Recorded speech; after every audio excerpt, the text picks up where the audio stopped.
to Scott, who is head of the Black Heritage Museum of Arlington. Scott, thank you. I want to make it short because I want to hear him speak. You know, I love when we do things together.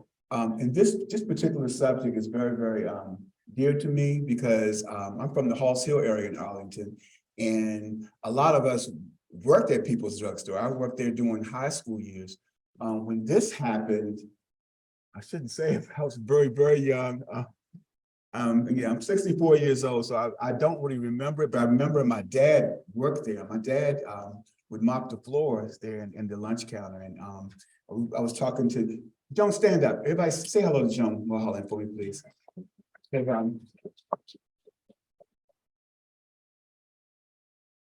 She's one of the heroes that we're going to talk about tonight, and I use her as an example a lot. This is my hero when it comes to white privilege. This is what you do with it. You know, she stuck her neck out there and had a lot of people angry at her, but she stood in there, and it's because of people like her, white anti-racist people. I'm a real speaker. I don't cut things. It's one of the reasons why I can stand in here today.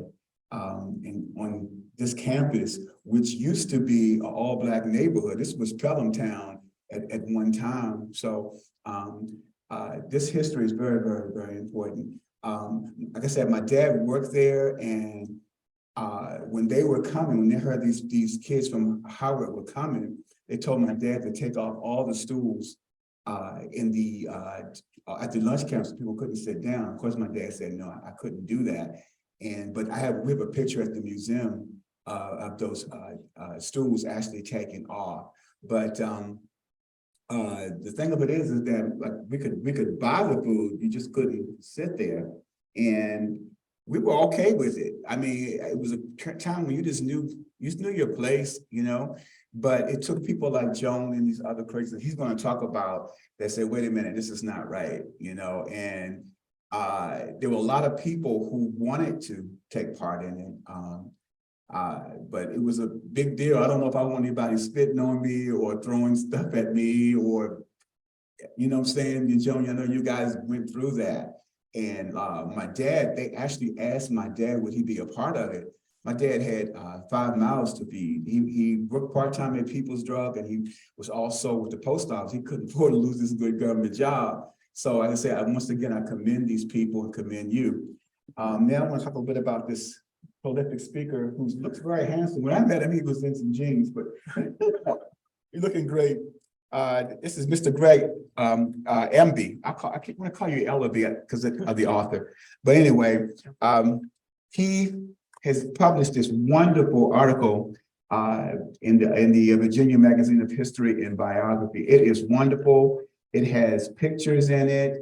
It's a lot of research. And he told me to make sure that I tell you that his wife, Suzanne, also took part in this also. I'm not married, but I know you're supposed to always give your wife. I heard about that. So he's a retired government worker. Let me put my glasses on because I'm a person of a certain age now. Lives in Cherrydale, and a lot of this happened in Cherrydale.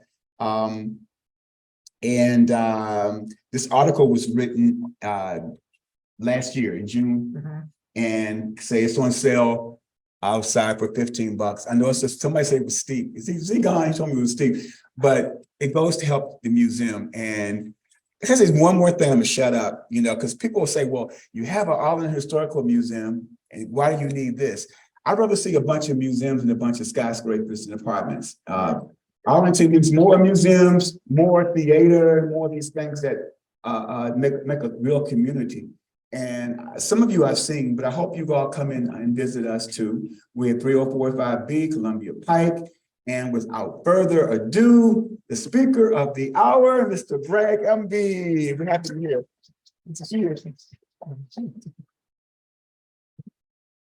Thank you, Scott. With regard to the fact that I'm wearing a suit, my wardrobe, since I've retired in 2008 has devolved into two modes. One is either funeral director or potential axe murderer. And so that's why you all are getting the funeral director mode tonight. Before I start talking about the Cherrydale Drug Fair sit-in, I thought it was important to lay the historical and cultural backdrop to that sit-in. When Arlington County, when it became Arlington County from Alexandria County in 1920, at that time, the KKK was part of Arlington County's what I would call civic DNA. Klan members were staff workers, hired staff in the county government. They sat on county commissions. They were members of neighborhood boards. They had their own marching band. They marched in July 4th parades in Arlington up well into the 1950s. They sponsored their own youth baseball team, and they owned a field where they would hold periodic rallies with the burning cross and the hoods and the robes and all that. The field now is where the Boston Quarter Shopping Center stands. So because Arlington was so heavily Klan controlled, the national leadership of the Klan chose North Arlington as the site of their first demonstration in the national capital area. In March 1922, 46 automobiles filled with 250 Klansmen gathered at Chain Bridge, and they paraded through Cherrydale, through Ballston, through Clarendon, down toward Roslyn. They would drive a few dozen yards and then climb out of their cars and show their signs. Some of them read, "We're for law and order. Our leaders are sworn to do their duty. We were here yesterday, we're here today, we'll be here forever." Things like that. Keep in mind that this was 3 years before the notorious parade down Pennsylvania Avenue of the Klan, and I'm trying to advance. There we go. This was in August 1925. Some 35,000 Klan members converged on Washington and marched down America's main street. Now, perhaps the ultimate absurdity of racism in Arlington was the World War I memorial plaque erected in 1930.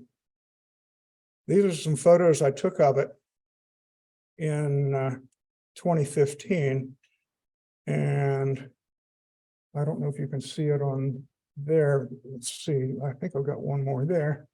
You can see the names of the 2 Black Arlingtonians who were killed in action were separated from the list of the white Arlingtonians who were killed in action. And just in case you don't know why, they put the parens colored after each name.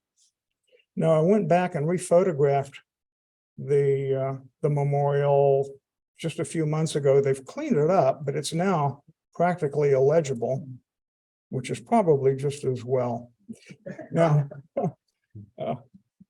Now, to be sure, during the New Deal and World War II, as the US government was expanding, the political culture of Arlington was evolving. We were getting people with college educations from other parts of the country than just the South. Nevertheless, by 1948, the 1948 election, where 4 states voted for Strom Thurmond as the best candidate for president of the United States. Virginia did not. And in Arlington County, this was the breakdown. The States' Rights Party only got 6%. So you could see that the Jim Crow KKK culture was starting to slip by that time. Now, nevertheless, the Jim Crow laws and habits and customs remained in place up to the eve of the Cherrydale Drug Fair sit-in. If you were a Black person in Arlington County between 1920 and 1960, there was segregated seating at public events like political rallies, sports events, movie theaters. There were segregated neighborhoods. Everyone knows about the Berlin Wall that separated Halls Hill from Woodlawn Village when Woodlawn Village was built in the early 1930s. Mostly segregated schools still. I know everyone knows that on February 2nd, 1959, Stratford Junior High became the first public school in Virginia to admit Black students. But the rest of the county kind of lagged. And those that did admit Black students usually excluded them from extracurricular activities. They couldn't play on the football team, they couldn't attend the prom, they couldn't join the drama club, that sort of thing. It was not until 1971 that Arlington County adopted a pupil placement system that was sufficiently non-race based to pass muster with the federal courts. Continued being Black in Arlington, no access to bowling alleys, no access to county parks and recreational facilities. Parks and recreational facilities were not desegregated in Arlington until 1962. If you were a young Black person before then and wanted to play basketball on a county basketball court, you were out of luck. It was against the law. Taxis, libraries deserves some elaboration. Between 1940 and 1949, Arlington had a branch library devoted to Black people. It was called the Holmes Branch Library. Now, it was small. It had a Black library manager who was paid half the salary of what the white branch library managers were paid. Its collection comprised cast-off books from the other elements of the Arlington library system. But nevertheless, it was a library available to Black people in Arlington. The land on which it sat was sold in 1949. The library had to close. And now this is where it gets strange.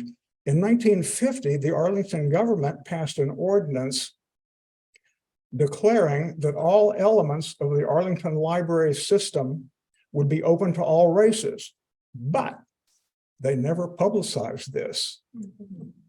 They never announced it. And so Black Arlingtonians assumed, well, heck, we're excluded from everything else. Why should we expect libraries to be open? And so libraries were de facto segregated on the eve of the Cherrydale, the Arlington sit-ins. Arlington Hospital was off limits to Blacks. If you were an expectant mother, even the maternity ward was banned to you. White-owned restaurants, of course, and lunch counters. Now, judging from the audience, you don't need to hear an explanation of what a lunch counter is. But for those of you in the viewing audience at home via Zoom, if you're unfamiliar with what I'm talking about, it was a long bar-like configuration. The servers were on one side, the clientele were on the other. They sat at stools shoulder to shoulder. And these predated McDonald's, Burger King, Wendy's, all that sort of thing. So if you were out and about doing your chores, doing your errands, doing your shopping, if you got hungry, you would stop and sit at a lunch counter and get a sandwich, cup of coffee, piece of pie, whatever. And if it was crowded and you were by yourself, you could find yourself sitting shoulder to shoulder between two strangers. And except if you were Black, you could not sit down at a lunch counter. You could order standing up at the end of the lunch counter and take the food away with you, but you could not sit down. Lunch counters was the first aspect of Jim Crow in the South that was challenged. And the first lunch counter sit-in was on February 1st, 1960 in Greensboro, North Carolina.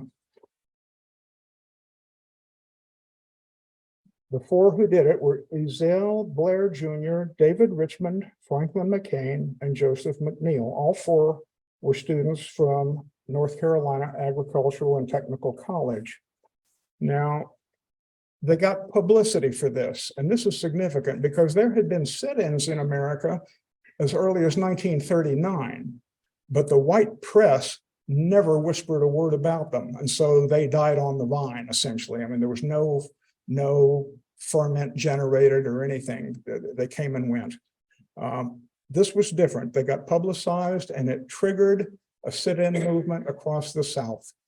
By the end of March 1960, the sit-in movement had spread to some 55 cities in 13 states. By the end of April, it was estimated that some 50,000 students were participating in these sit-ins. Nevertheless, for all of this ferment, only 8 southern cities on the eve of the Arlington sit-ins had desegregated their lunch counters. And for those of you watching this on a cell phone, an iPhone, let me read it off. Austin, Corpus Christi, Dallas, San Antonio, Galveston, Nashville, Winston-Salem, and Salisbury, North Carolina. Now, the Arlington sit-ins were not the first sit-ins in Virginia. From February 1960, there had been sit-ins in Richmond, Norfolk, Portsmouth, Newport News, Hampton, and Suffolk, none of whom had desegregated their lunch counters despite these sit-ins. Now, between one February, when the Greensboro sit-in began, and 9 June, when the Arlington sit-ins began, the New York Times and the Washington Post published hundreds of articles, about 100 articles apiece, actually, describing what was happening to the people initiating these sit-ins. Some were being expelled from college. Some were being arrested.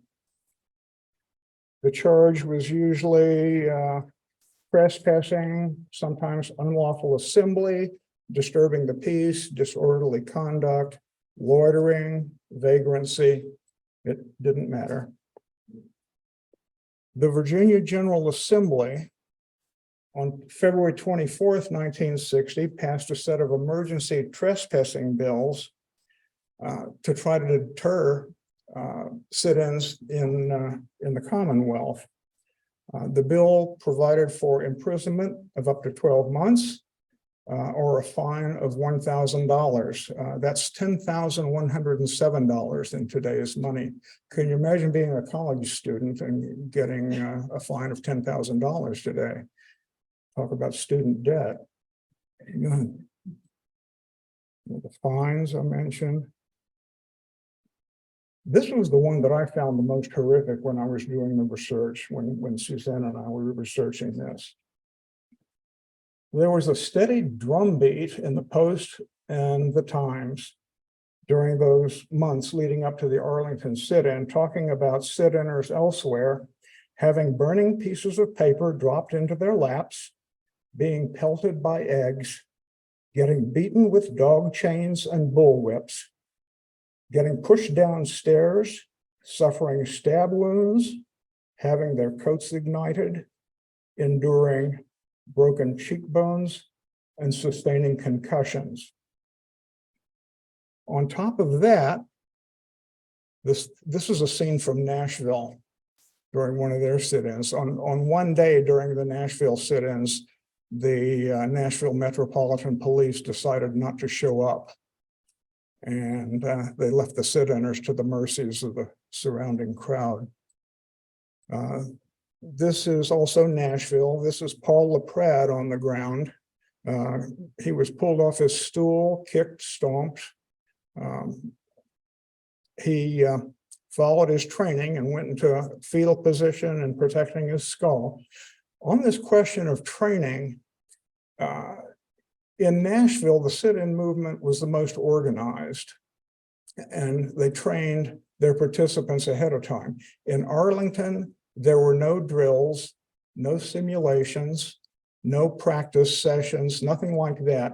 It was a general understanding among those doing the sit-in that they had to stay nonviolent no matter what, but that was it. Next slide.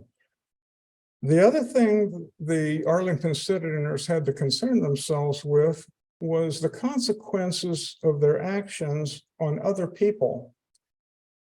Either people associated with them, like parents, family, or complete strangers.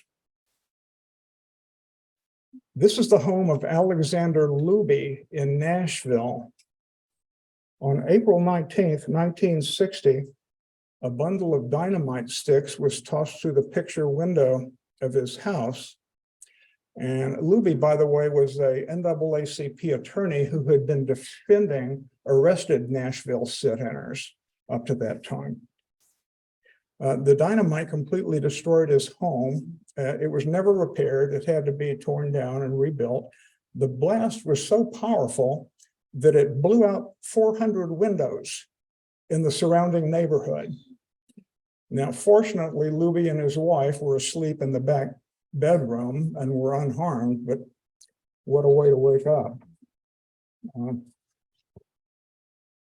Also, with regard to harm to others, there were two really horrible stories picked up by the New York Times.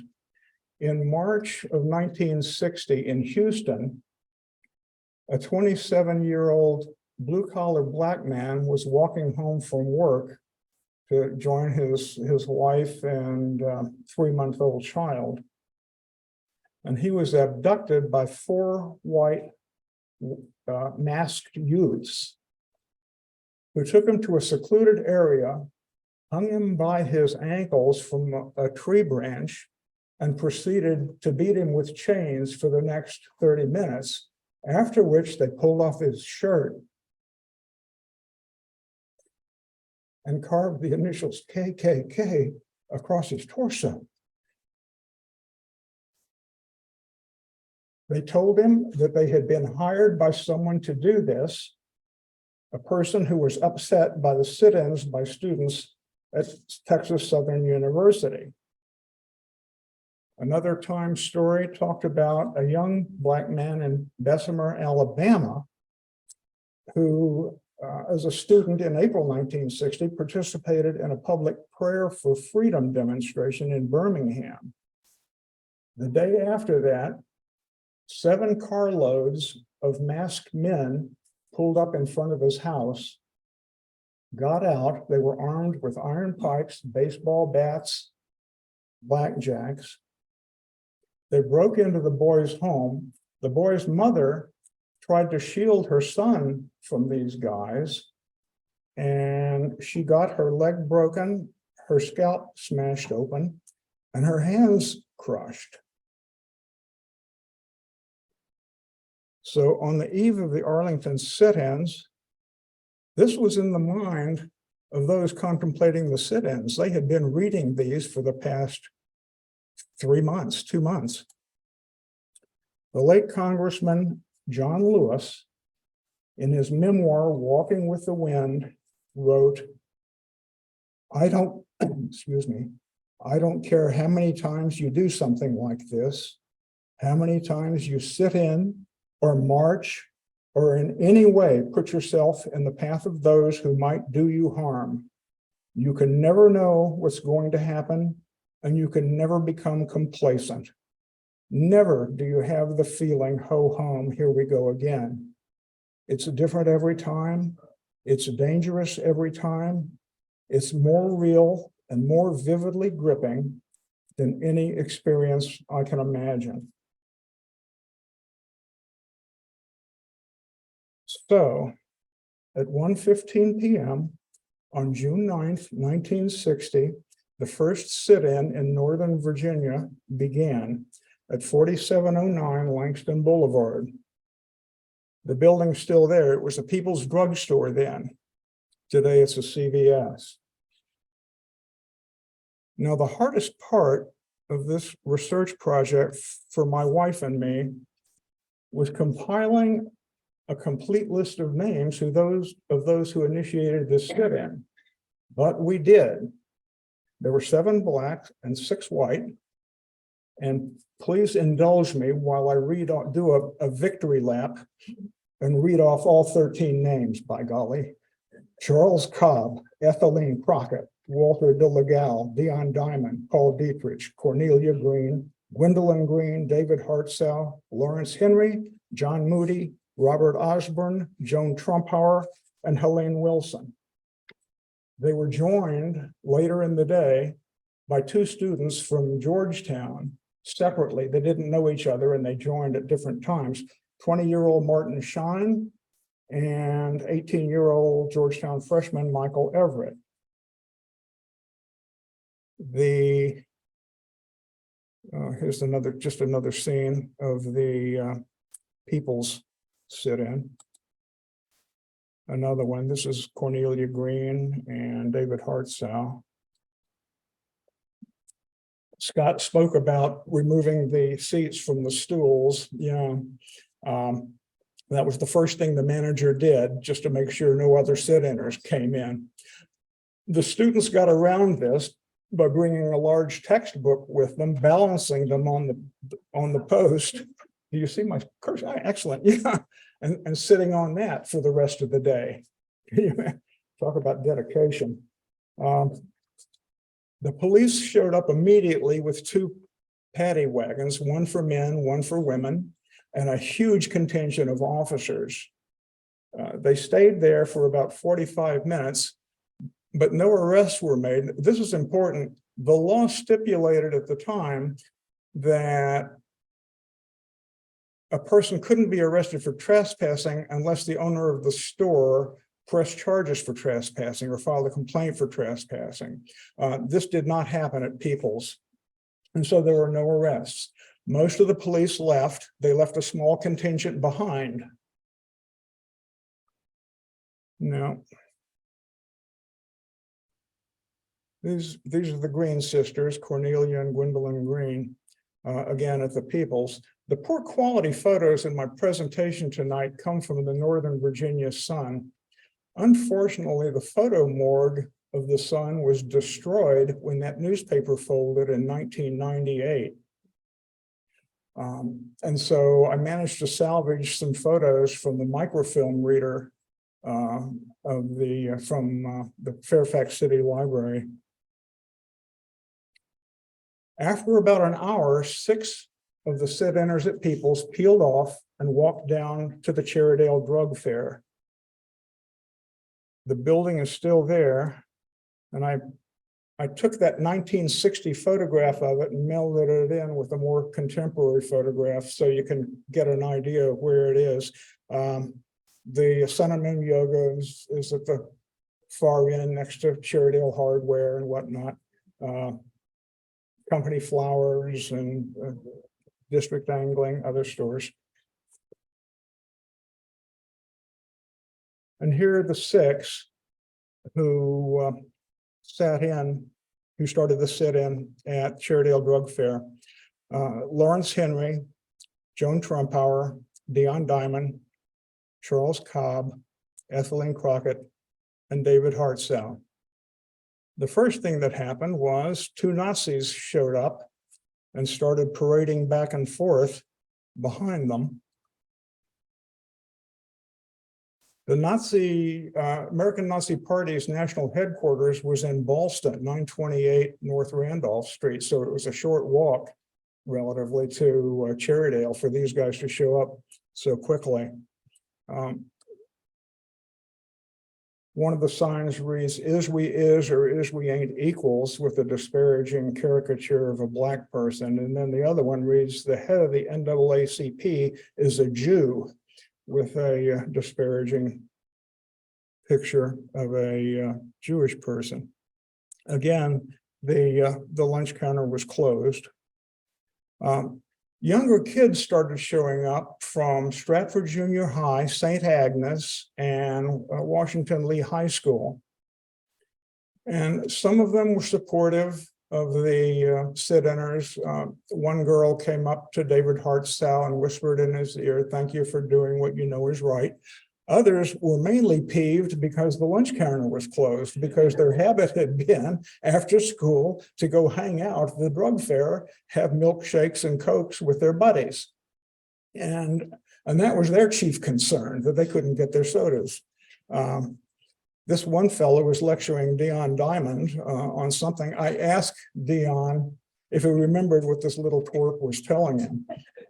And, he shook his head. He said, whatever his parents had been telling him. I'm sure that's true. Now, the three adults you see in this picture were more Nazis. They also showed up around the same time the kids did. This fellow here giving Joan the eye is Seth David Ryan.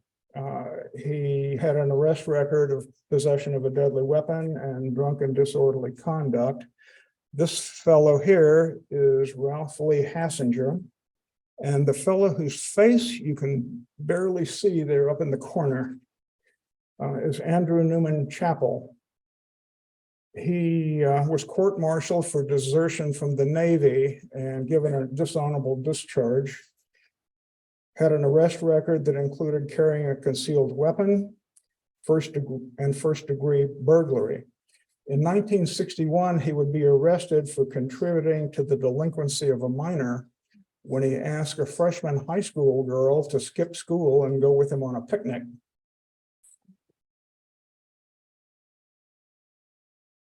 Another scene from the Cherrydale drug fair, Lawrence Henry and David Hartsow. This fellow's name is Daniel Burris. We saw him in one of the earlier pictures. He had a dishonorable discharge from the Army for several half-hearted suicide attempts. And apparently was just an all-round military misfit. The fellow behind him, Charles Malcolm Beveridge, another Nazi. In November 61, he would plead guilty to the statutory rape of a 14-year-old Arlington girl.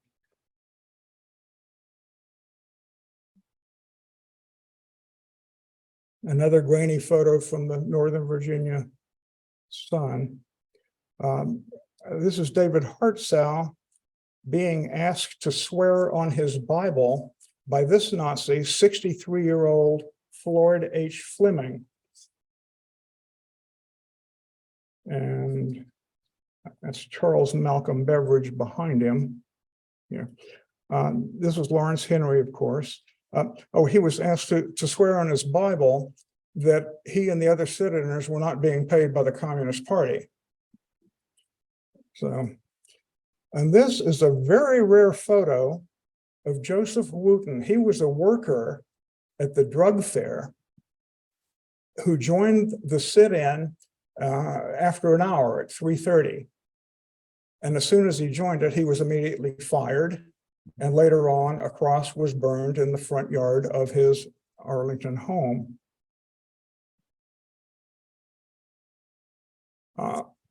Fleming was the sign painter for the Nazis. So he did this masterpiece here on their headquarters building in Ballston. White man fight, smash the Black Revolution now. Nothing subtle about them. The building itself was this ramshackle wood frame house, usually with junk on the porch and in the front yard, but they would spiff it up every April 20th for Hitler's birthday. Okay. Now, today, 928 North Randolph Street is this high-rise apartment building, so don't go looking for evidence of its Nazi past. Okay. Meanwhile, back at the Cherrydale drug fair, the kids pretty much went home, and the crowd grew older, larger in numbers, and more hostile and more violent.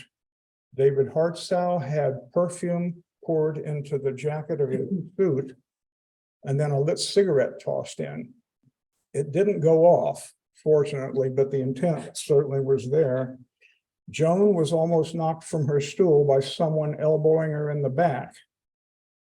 Ethelene Crockett had a a large belt buckle lashed across her back. Dion Diamond had lighted cigarettes stuffed into his trouser pockets. The sit-inners endured punches to their kidneys, elbows, punches to their ribs. The MO of the crowd surrounding them would be to form a shield to block the view of the policemen who were on hand. And then someone would sneak in and give a punch to one of the sit-inners. Now at 8 p.m., oh, no, I'm fine. At 8 p.m., a man from Halls Hill named James Eugene Brown Sr. came down to the Cherrydale drug fair and made his way through the crowd. Brown was 40 years old at the time. He was a lay minister at Mount Salvation Baptist Church in Halls Hill. He worked, his day job was an electrician and also vocational education teacher. He came down and by himself made his way through this crowd, approaching the lunch counter. And when he reached the sit-inners, he asked them, "Are you kids crazy? Don't you realize the people down here don't care anything about you? They would just as soon kill you as look at you. Well, you're here now. We'll come back and get you at 10. Then he turned around and to the crowd surrounding the sit-inner said, "There are 100 Negroes with guns up on the hill. And if any harm comes to any of these kids, we're coming down here and we'll tear this place apart." And then he made his way through the crowd, got in his car and drove back to Halls Hill. Yeah. At 9 p.m., the sit-inners at the Peoples came down and joined them. And at that point, the police cleared the store of everybody except the sit-inners. But until then, the sit-inners were sort of protected mainly by the photographers who were on hand.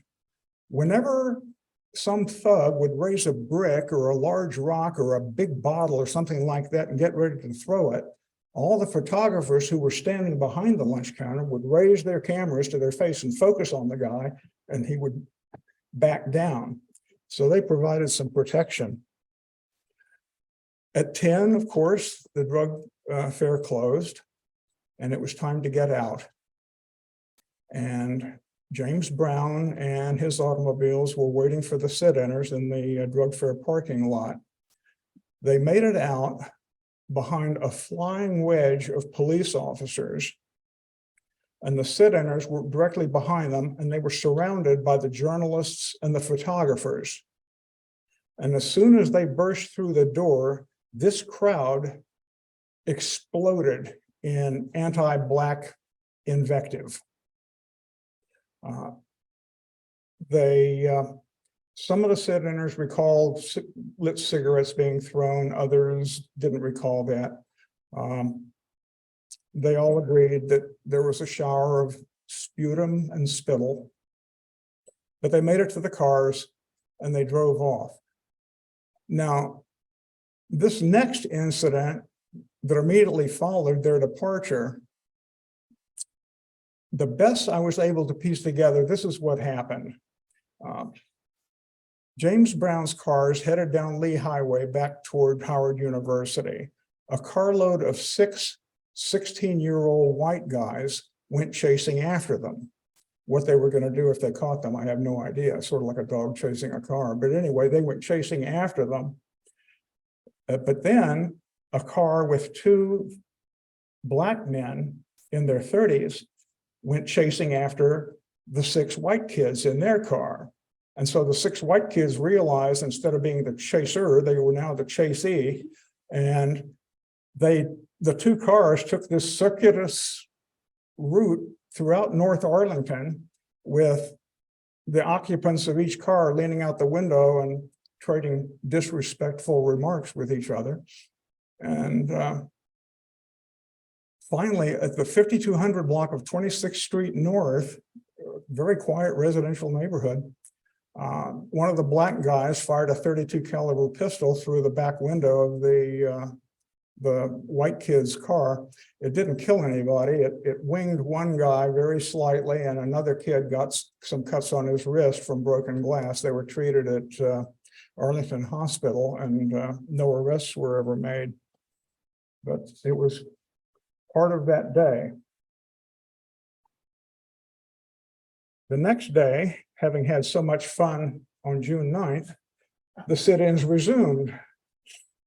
Now, it started at 12:05 at the People's and at the Cherrydale Drug Fair. And they also included the drug fair at 5401 Lee Highway near Harrison Street. I think today that's a mattress warehouse or something like that, you know. Unlike on the first day, the students shifted throughout the day from one venue to the next. And at one point, Dion Diamond found himself alone at the Cherrydale Drug Fair. These people around him were not curiosity seekers or well-wishers. Later in the afternoon, I should list the names of those who began the day at Cherrydale Drug Fair: Dion Diamond, Cornelia Green, David Hartsow, and Helene Wilson. By this time, the police had imposed a 2-foot rule. They told the tormentors of the sit-ins to maintain a 2-foot distance between them and the sit-inners. And they seem to have been enforcing it. Early in the afternoon, George Lincoln Rockwell, the head of the American Nazi, this is just another scene on that second day. George Lincoln Rockwell later that afternoon showed up with 5 of his party members. 3 of them can be identified. Daniel Burris, of course. Burris would later quit the party, go to New York, and become head of New York Ku Klux Klan. In July 1965, he was outed on the front page of the New York Times as being Jewish and as having been raised in an Orthodox Jewish household, at which point he took a pistol and shot himself once in the chest and once in the head, and that was the end of Daniel Burris. John Patsalos would have a falling out with Rockwell later. He was his #1 deputy at this time. But in August 1967, he murdered Rockwell in the parking lot of the Dominion Hills Shopping Center, which is still there, 6000 block of Wilson Boulevard. The other Nazi was Bernard Frederick Davis Jr., and the 2 behind him we haven't been able to identify. I need to do a shout out to James Ponalillo. He's the American expert on the American Nazi Party. He very unselfishly provided me with all the data on these characters. Late in the afternoon, Dion Diamond and Lawrence Henry crossed the street to what then was a Howard Johnson's. Today it's a Capital One Bank, 4700 Lee Highway. They went into the Howard Johnson's and requested service, and there the manager did press charges for trespassing, and so the 2 were arrested. They weren't roughed up by the police. They weren't even handcuffed. They posted $250 each in bail and got out of jail. Now, the pause is in the sit-ins, not in my presentation. So if you were wanting to sigh of relief, sorry. After 2 days of sit-ins, the protesters took a week off. They tried to arrange a conference among store owners themselves and the Arlington County government, but the Arlington County government didn't want to have any part of this. They said it was a private matter and that the government had no business in interfering. The chairman of the county board did say that He thought Black people should be served at lunch counters, but at the same time, one had to recognize the right of store owners to serve whomever they wished. Now, this was actually a legal conundrum that had been tormenting the NAACP for years. Even NAACP lawyer Thurgood Marshall acknowledged this clash of interests. Well, the sit-ins didn't do conundrums, so they renewed their sit-ins on June 18th, this time in Shirlington at the Landsberg department store and the Woolworths. Those buildings no longer exist. And on June 22nd, a sit-in began at the Buckingham Drug Fair at 301, no, I think 256 North Glebe Road, which is still, it's a CVS today, I believe. After the protesters there sat for some 2 hours, the national head of the drug fair chain ordered the sit-inners to be served. And right after that, or almost simultaneously, the Woolworth store announced immediately it would begin serving Blacks at its lunch counter. And the other stores, it was almost like a wildfire. I mean, it was immediate. I mean, the walls of Jericho came down all at once. And it spread very quickly to Alexandria, Fairfax County, Falls Church, all of Northern Virginia desegregated their lunch counters. Okay, why did the store owners give in? Well, my conjecture is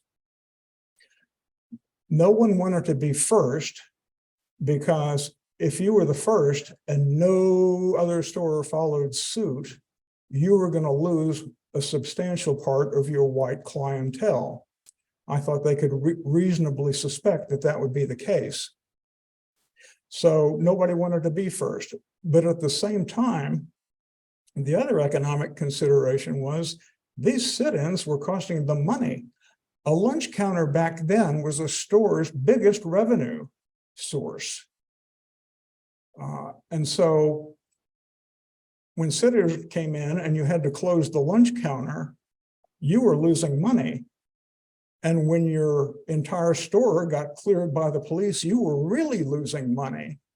Now, I have no evidence for this, but it's my conjecture that several of the store owners got together in private, quietly, and said, we've got to do something about these damn sit-ins.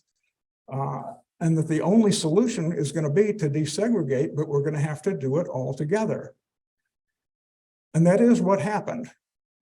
So whether there was any kind of informal collusion or not, I don't know, but I highly suspect there was. But again, no evidence.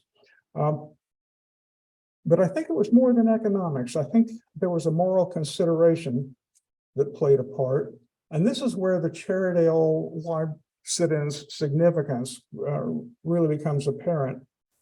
The most dramatic photos of the sit-in were done at Cherrydale, the Cherrydale Drug Fair sit-in. Every Arlington citizen, pastor, political leader, store owner would see these photos and contrast the sit-inners who were orderly, peaceful, well-spoken, well-dressed, well-groomed, contrast those with those who were standing around tormenting them, who were the opposite in every respect, and make a moral choice, you know, whose side am I on? And of course, the side they chose is now history. And they, on June 22nd, all the lunch counters throughout Arlington and going into the rest of Northern Virginia were desegregated. This is a victory lap at the Buckingham Drug Fair, 256 North Glebe Road. This is Lawrence Henry, Helene Wilson, Dion Diamond, Paul Dietrich, and Cornelia Green. Now, more significant perhaps The hot shops also desegregated. Now, this was a restaurant chain over the whole Washington area. They served blacks in DC, but they didn't in Virginia. They said they were yielding to local custom. And I've always thought that if there ever comes to be built in America a euphemisms Hall of Fame, the words local custom will be on a bronze plaque in the front lobby. Okay. This was the hot shops nearest Cherrydale. Today it's the site of the Walgreens store. To the left, as you look at it, is the pawn shop and then Kirkwood Road. But the significance of the hot shops desegregating is that they were the first eating establishment larger than a lunch counter anywhere in the South to desegregate. Let me talk about those 7 who sat in that horrific first day in Cherrydale. Charles Cobb was a 44-year-old theology professor at Howard. He lived at 6347 Washington Boulevard in Arlington. After the Arlington sit-ins, he worked urging white churches to help combat racism and to support the Black community. In 1963, he helped form the United Church of Christ's Commission on Racial Justice. And in 1966, he became its executive director. He died in 1998 at the age of 82.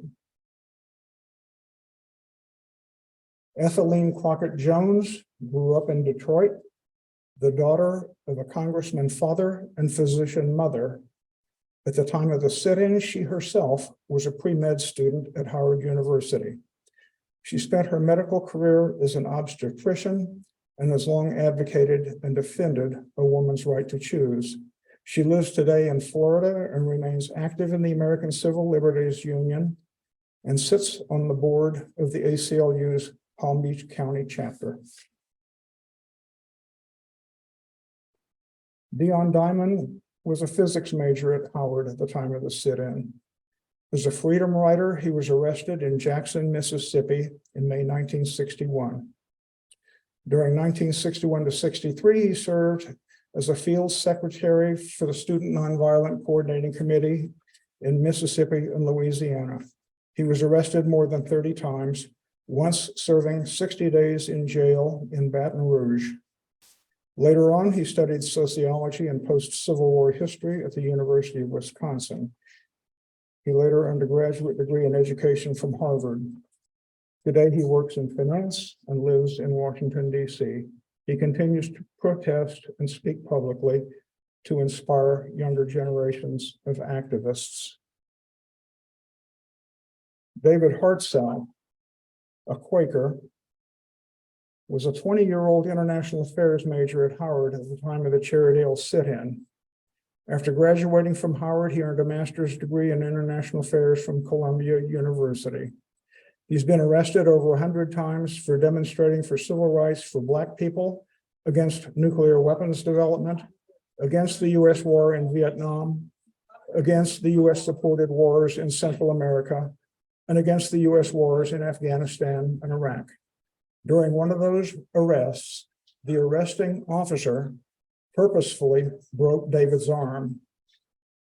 In 2010, David wrote a letter to Joan Trumpauer in which he reminisced that the 2 days of sitting in at the Cherrydale Drug Fair were the most harrowing experience of his life. David today lives in San Francisco, and I understand he has signed in to the Zoom version of this presentation. So David, congratulations on a life well lived.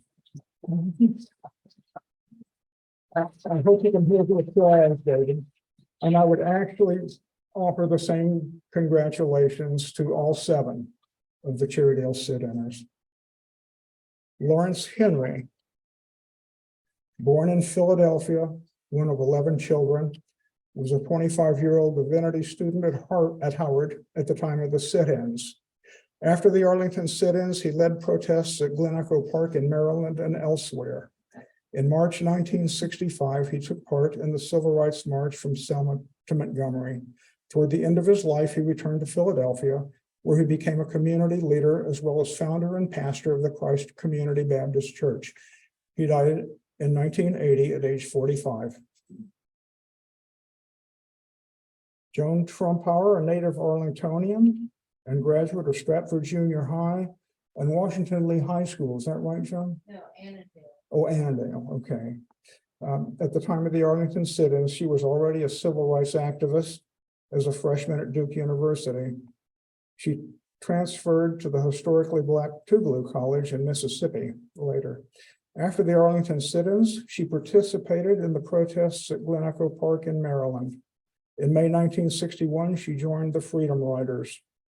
In June 1961, she was arrested for breach of the peace and spent the rest of that summer in Parchman Prison in Mississippi. In 1963, she participated in the lunch counter sit-in at the Woolworths in Jackson, Mississippi. There's an excellent book about that sit-in by M.J. O'Brien called We Shall Not Be Moved, and it is a masterpiece of research, and I commend it to everybody. In August of '63, Joan was among those helping organize the March on Washington. A month later, she attended the funeral in Birmingham of four Black girls who died in a bomb blast at their church. Joan participated in the Selma to Montgomery March in 1965 and the Memphis to Jackson March in 1966. After a career in education in the Arlington school system while raising 5 children, today she speaks worldwide on civil rights issues. She still lives in Arlington, 0.8 of a mile from where she grew up. Joan, if I could prevail on you to stand and let these folks see what courage looks like.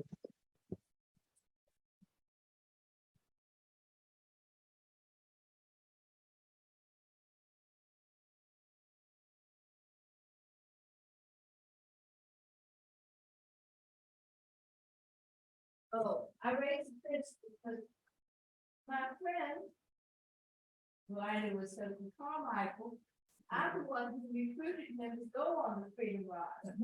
And no matter what you heard about me and white folks, we were friends to the end.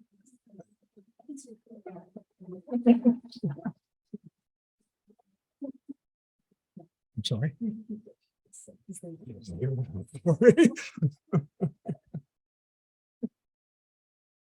Okay, the seventh sit-inner, Joseph Wooten. This is a fellow, he was 28 years old at the time. He was a worker at the Cherrydale drug fair.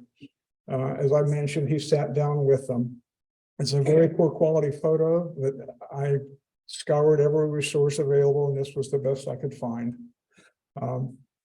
He has almost escaped from history. I went to Central Library, and the reference librarian there worked miracles on one of her databases and tracked down a Joseph Wooten of the same age in Memphis, who died on February 3rd, 2009, just shy of his 77th birthday.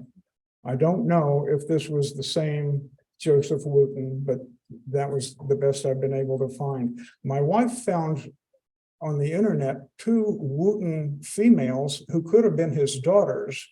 And we found their addresses, mailed them self-addressed stamped envelopes, told them what we were looking for and whatnot, never heard anything back.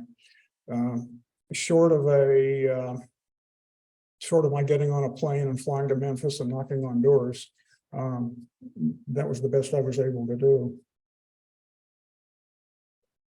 Now, here are some fun photos that I took when we were preparing for the 125th anniversary of Cherrydale.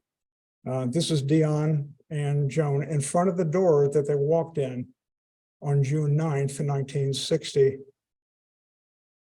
This is Lenny Crockett Jones, Ethelene Crockett Jones, and David Hartsow in front of the same door. I have to be completely honest. They were not in Washington at the same time, but I knew the composition that I wanted. So I posed Lenny on the left, David on the right, and merged them in Photoshop 3 months after the fact. So Don't believe every photo you see, except mine. I will tell you when I doctor them. Okay. As for the Nazis and those who were tormenting the sit-inners, that strain in America's political culture, as you all know, has become more lively in recent years. This is Charlottesville, August 2017. Another Charlottesville shot. And then, of course, January 6th, 2021. But this element was nowhere to be found on June 9th, 2018, when the citizens of Cherrydale gathered in the parking lot of the Cherrydale Drug Fair building to witness the unveiling of a bronze plaque commemorating the Cherrydale Drug Fair sit-in. We sang 4 verses of We Shall Overcome.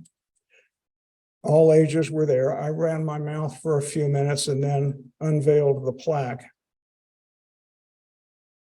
And my dear friends, Dakota and Scott Springston, installed the plaque on July 28th, 2018, on the front facade of the Cherrydale Drug Fair building. This gives you an idea where it is. It's the 3815 address used to be the address of the drug fair, but now it's the address of the Hair Vogue. But the plaque is on the front facade there. And for those of you at home watching this on your iPhone who can't read this, let me just read off the plaque. Cherrydale Drug Fair sit-in.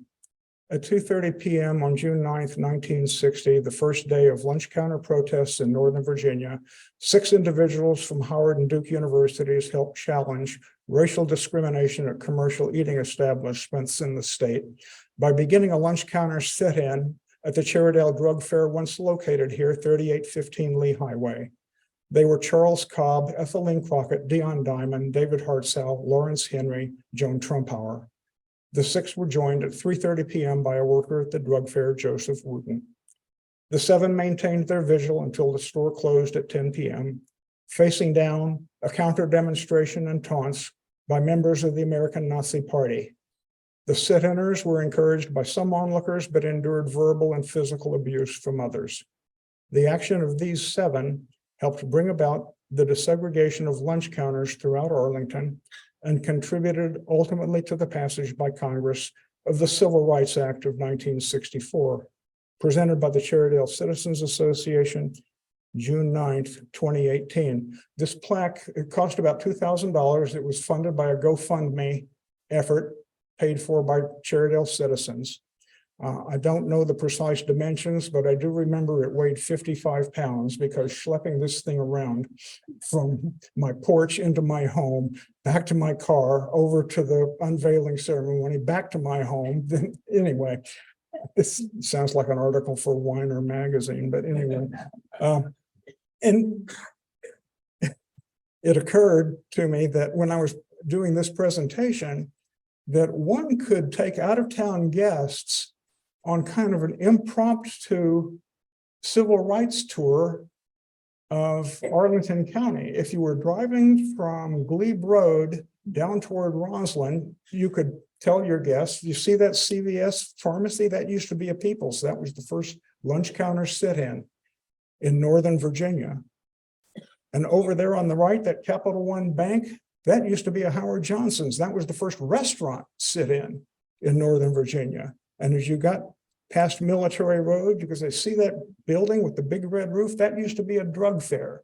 That was the second sit-in Northern Virginia.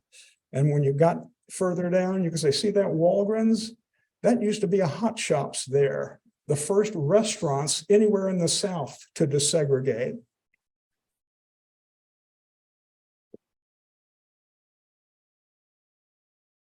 On June 23rd, 1960, 2 weeks after the Cherrydale Drug Fair sit-in, then Senator John Kennedy met in New York with Reverend Martin Luther King Jr.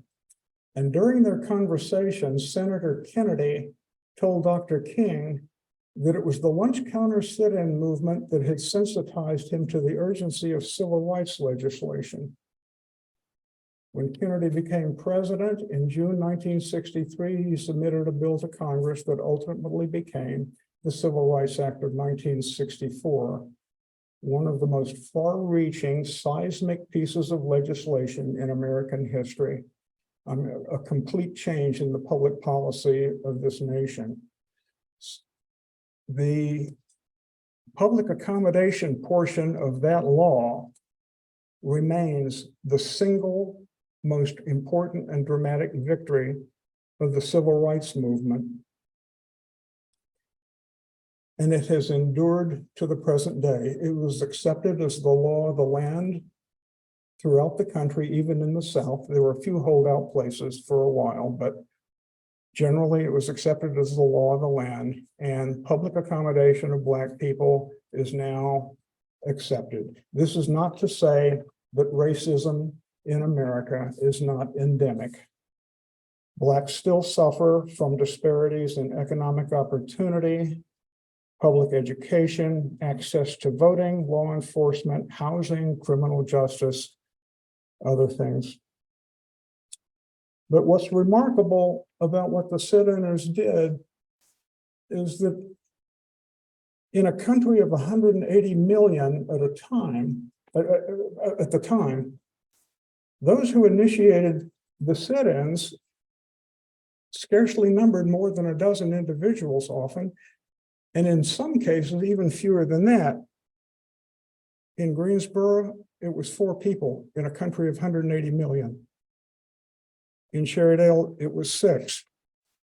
It brings to mind the statement by the anthropologist Margaret Mead, "Never doubt that a small group of thoughtful, committed citizens can change the world. Indeed, it's the only thing that ever has." With that, thank you for your kind attention.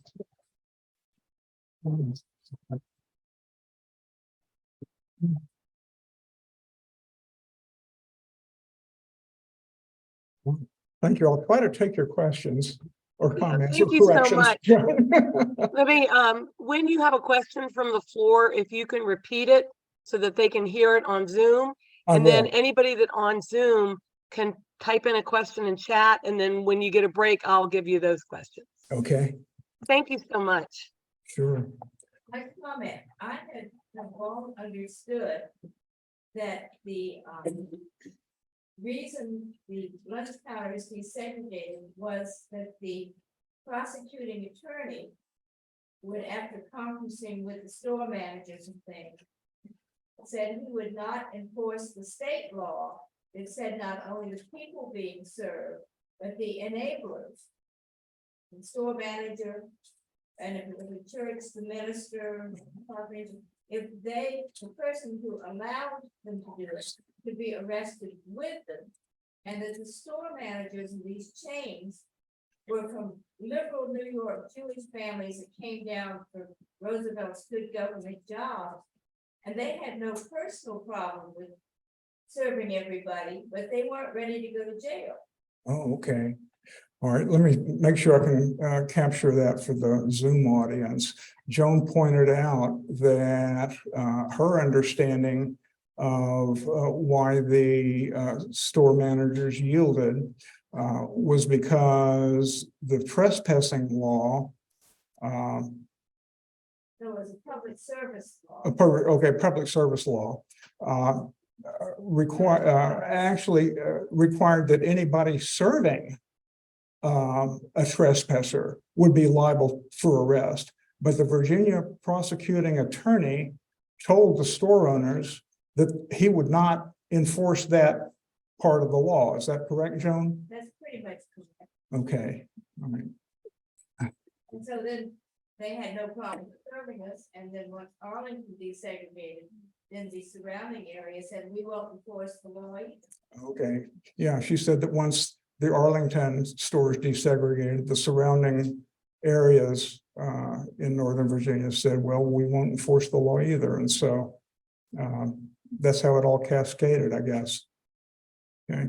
I don't know if I'm completely right, but that's the way I understood it. Okay. Joan says she's not sure if she's completely right, but that's how she understood what happened. Yes. My question is, I understood that the Stratford students were strategically chosen and trained beforehand. Were these the Sitiners? chosen in any way, or did they just do it themselves? Okay, I have to confess, my 76-year-old ears have a tough time hearing. The Stratford students Yes, were strategically chosen beforehand and trained, is to my understanding, when I've gone and listened to that. And they were educated and prepped for everything. Did the Sitiners get together and prep? And the sit-inners did not. The comment was that the lady's observation was that the Stratford students were trained ahead of the sit-ins. And I'm not sure if the day when they walked into the school together, the four. Okay. Yeah, those were, yes, exactly. Yeah. The four kids, Gloria Thompson, Ronald Eskins, Lance Newman, Michael Jones. Right. Yeah, they were trained and prepped and schooled and whatnot. Yeah, I'm sorry, I misunderstood. Those participating in the sit-ins did not get any preparation. No, there were no drills, no simulations, nothing. Just they had a general understanding that they needed to be nonviolent, and that was it. Yes, sir. Was there violence at Peoples like there was in Cherrydale? The question was there violence at Peoples as there was in Cherrydale? If there was, it was minuscule, not much at all. Probably because half the Arlington Police Department showed up on that first morning, that first day. But tension was high, certainly, but there was no violence on the scale that occurred at Cherrydale. Yeah.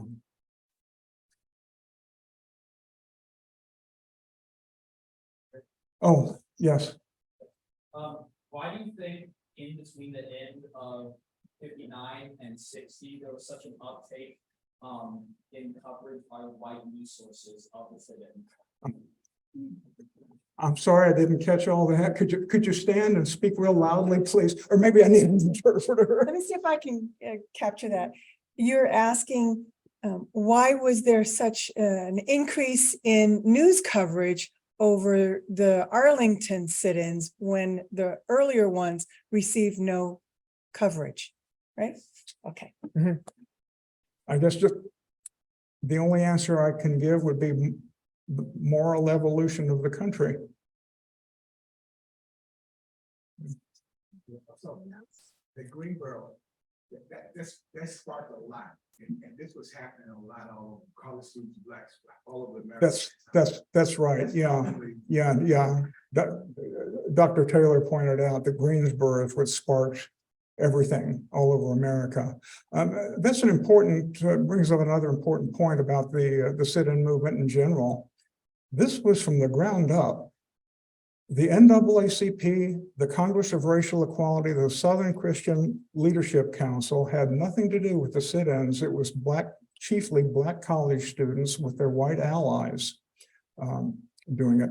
And I guess one reason that it took until June for sit-ins to begin in Arlington was because Arlington had no Black college. All the other sit-ins began in towns that had Black colleges. Any other questions? Yes, sir. We don't have any questions on the chat line, but I think it's because you did such an excellent job of addressing all these details. It was really an excellent presentation. No, So thank you, Kathy, we have one more from the audience first before you start your questions. Hold on one second. I don't have any questions. Oh, okay. Thanks. I have a comment and a question. My comment is that a few years ago, I saw the chairs of the Greensboro sit-in at the Smithsonian Museum of American History. Although I don't know if they're still there, but I've seen them.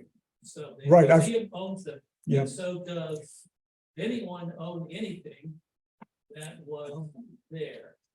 Of the Arlington sit-ins? Yeah. The comment was that the four stools from the Greensboro sit-in were on display and still are. It's been a while since I've been down to, oh, they still are. The Greensboro lunch counter stools are still on display at the Smithsonian Museum of American History.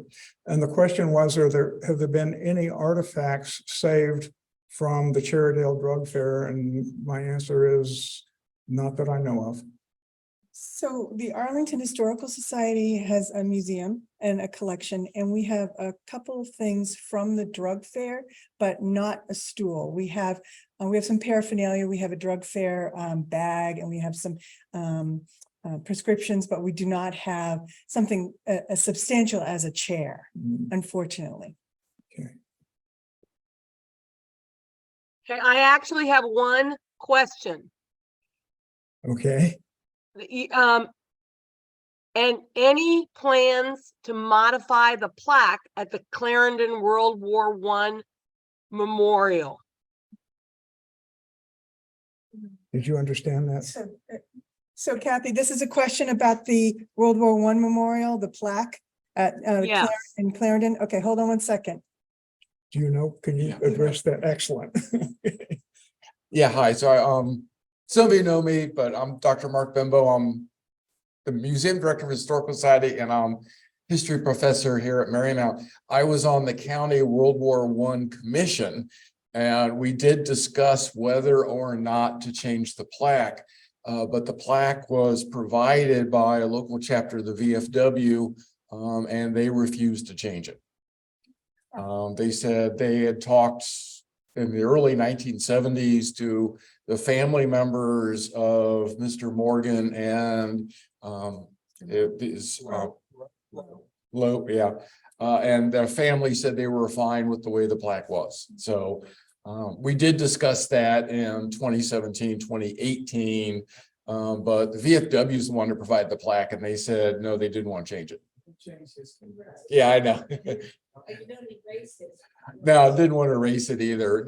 One of the suggestions was to actually put the original plaque in a museum and then put one with the names in alphabetical order. But not to destroy the plaque, but to replace the names. But it was decided in the commission to keep it as is. There's another question. Somebody wanted to know if the sit-inners knew each other previously. Did the sit-inners know each other previously?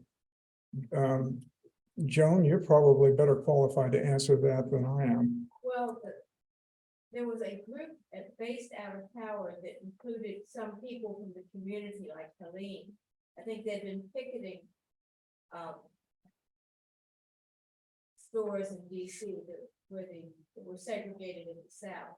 Say, peoples in DC might be picketed because of what was going on in the South. Now, a few of us didn't know each other.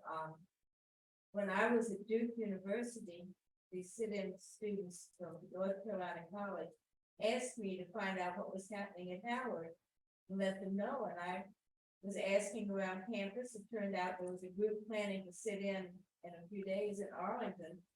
And since I was from Arlington and had been arrested in sit-ins in North Carolina, they welcomed me wholeheartedly. Okay. Joan Trumpauer, I'm not going to be able to capture more than 25% of this at best, Joan. But Joan reported We could hear the it. Howard group, the Howard students did know each other. Joan and some of her white colleagues had been involved in sit-ins earlier. And when Joan was at Duke, she was charged with liaising with the group at Howard. And so that's how she got to know them. But it wasn't as, they were cohesive in aim, but not necessarily in acquaintanceship. Is that a fair statement, Joan? Yeah, I think I was the #1 outsider because whites in the community, some of them had been working with the Howard students, Okay, but, yeah, Joan said she was the chief outsider of the group. Thank you. We have no more questions in Zoom. Thank you so much. It was really excellent. Well, two more questions from the audience, Kathy. Okay. I appreciate you providing context with the KKK from the 1920s. I was wondering if you did any research, like in the 50s, there was the Defenders Against State Sovereignty, which I know had some physical threats against some ministers here, and whether you identify the American Nazi Party people. When were you able to identify any of the other white citizens, or do any research and talking with them? The questions were was I able to do any research on the Klan activities after the 1920s, going into the 50s, and also was I able to do any research identifying the other people who were tormenting the sit-inners besides the Nazis I was able to identify. And my answer is, well, simply no, but let me qualify that. I did talk with some lifelong Arlingtonians who looked at the photos, and they said these were local Cherrydale boys. You know, that it wasn't like outsiders or anything. These were people he well knew from his school days. And there was another question, I think. Yes, sir. I think it was essentially a very similar question. I do absolutely want to thank you for a great presentation and really highlighting the power of grassroots protest and making social change.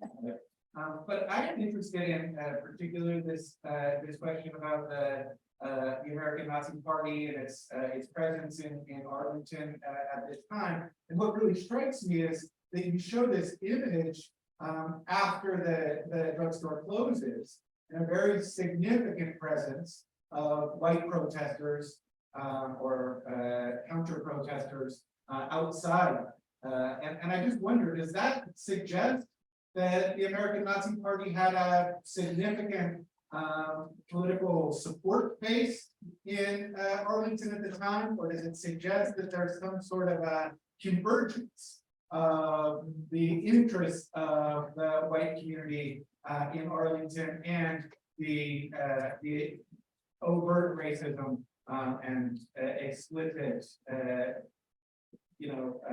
fascism of the American Nazi Party? Yeah, the question was if there was a convergence, political convergence between the Nazis and the larger white community in Arlington County. And I don't think there was. I think it was the American Nazi Party was a collection basically of military misfits, petty criminals, statutory rapists, a future murderer, a future suicide. I don't think they had much traction in the greater Arlington community. Rockwell's MO, whenever he would show up at a demonstration or to challenge sit-inners or something like that, was to have half of his group in uniform and half in civilian clothes to make it look like he had broader community support outside the party. But in actuality, I don't think he did. Joan, you have a comment? I think a lot of the people that showed up in the store or outside at night, they were just, a lot of them were just curious about what was going on. Or something's happening, let's go see about it. I mean, segregation was the way of life, but I don't think they were extremely hostile. I think they were more curious. Joan Trompar commented that the crowd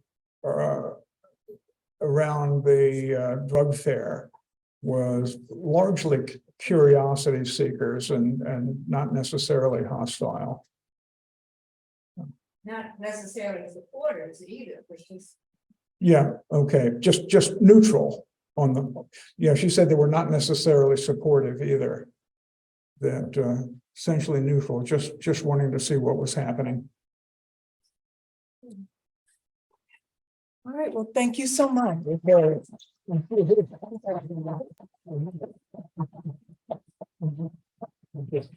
Thank you. Thank you very much. What a great presentation.